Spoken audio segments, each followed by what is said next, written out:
ইশরাক ভাইয়ের মেয়াদ নিয়ে আসিফ মাহমুদ টেনশনে পড়ে গেছে যে তার মেয়াদ কতদিন হবে। এই টেনশনে মেয়র হিসেবে নিয়োগ দিচ্ছে না। আরে গাধা, তোমার নিজের মেয়াদ কয়দিন তুমি জানো? তোমার মেয়াদ কয়দিন? তুমি যে এখানে উপদেষ্টা হচ্ছ কতদিনের মধ্যে? এখন পর্যন্ত তো গত 8-9 মাস ধরে তেনা পেঁচাইতেছো, নির্বাচন কবে হবে, হবে না, কবে হবে, হবে না। নিজের বেলায় তেনা পেঁচাইবা, অন্য জেলায় কাঠ দিয়া রাস্তা বন্ধ করে রাখবা। ইশরাক তো একজন জনপ্রতিনিধি, সে তো ভোটে অংশ নিছে, তার তো জনগণের কিছুটা ম্যান্ডেট আছে। এই সরকারের যে কয়টা উপদেষ্টা হয়েছে তাদের কি ম্যান্ডেট আছে? তারা কারো ভোটে কোনোদিন অংশ নিছিল?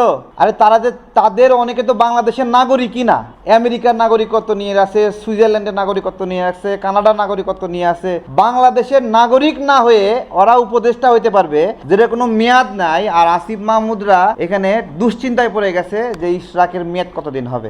নাহিদ ইসলামের অবস্থা হয়েছে এইরকম, উপদেষ্টা হয়ে ও টাকা হাতাইতে হাতাইতে ও অজ্ঞান হয়ে গেছে, তারপরে ক্ষমতা ছাইরা দেখে ও আমি তো কিছুই করতে পারলাম না। এরকম মজলুম একজন মানুষ মেয়র হতে পারবে না।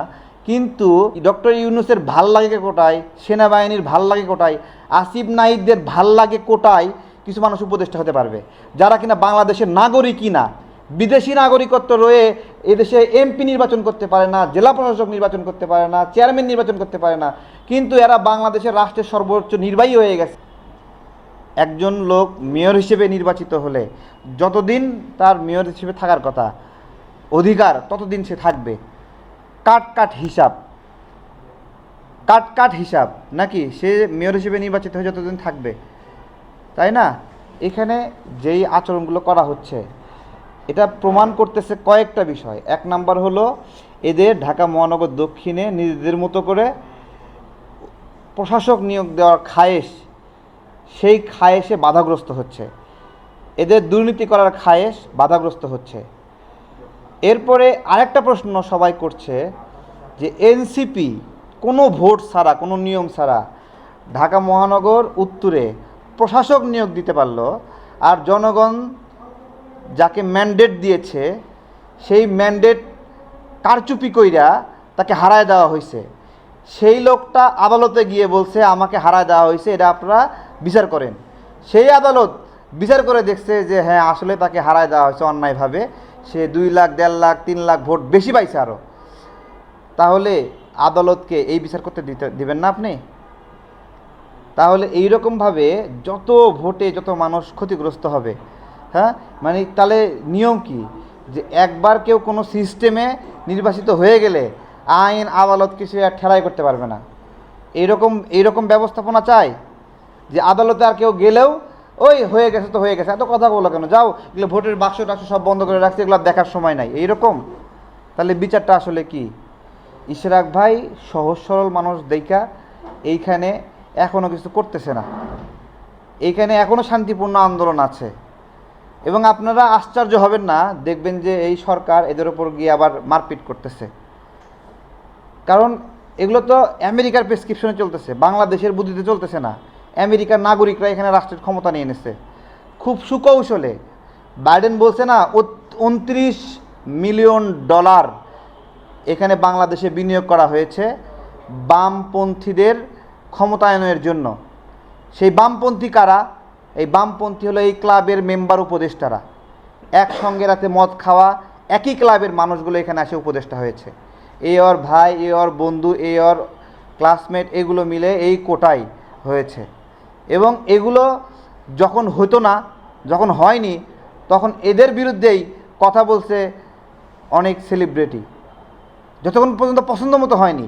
যেই পছন্দ মতো হয়েছে তার পছন্দের লোকগুলো এখানে উপদেষ্টা হয়ে গেছে, হ্যাঁ, তখন তাকে প্রশংসা শুরু করে দিচ্ছে, তাই না?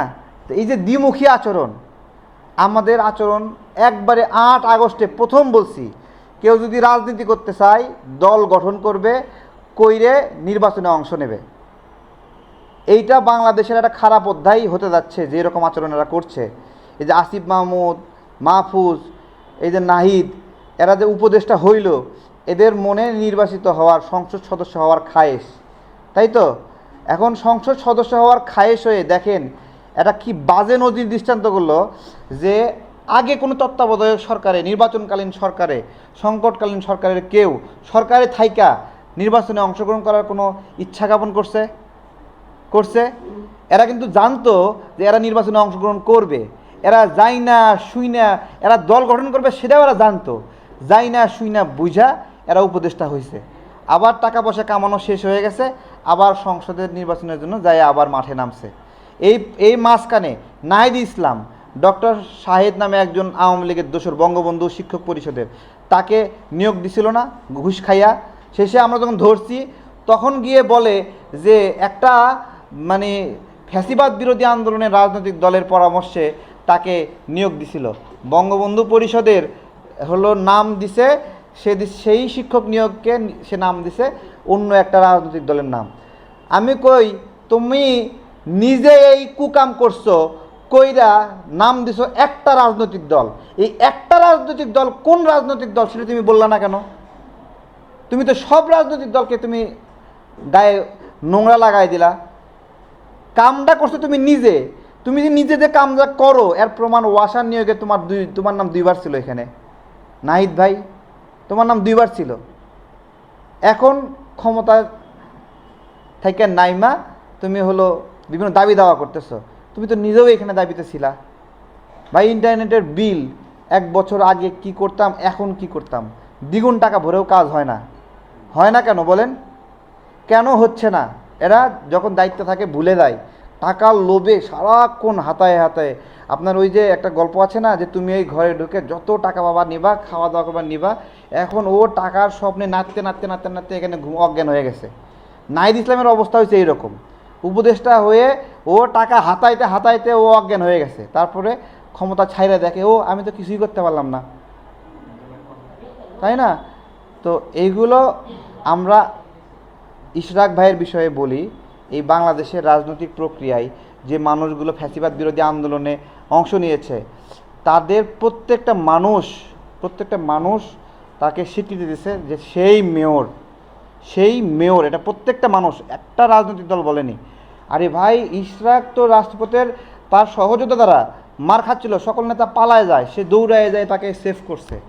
এই যে দেশের জন্য ডেডিকেশন, রাষ্ট্রের জন্য ডেডিকেশন, গণতন্ত্রের জন্য ডেডিকেশন, যে জেল খাটলো, অত্যাচারিত হলো, নির্যাতিত হলো, এরকম মুসলিম একজন মানুষ মেয়র হতে পারবে না।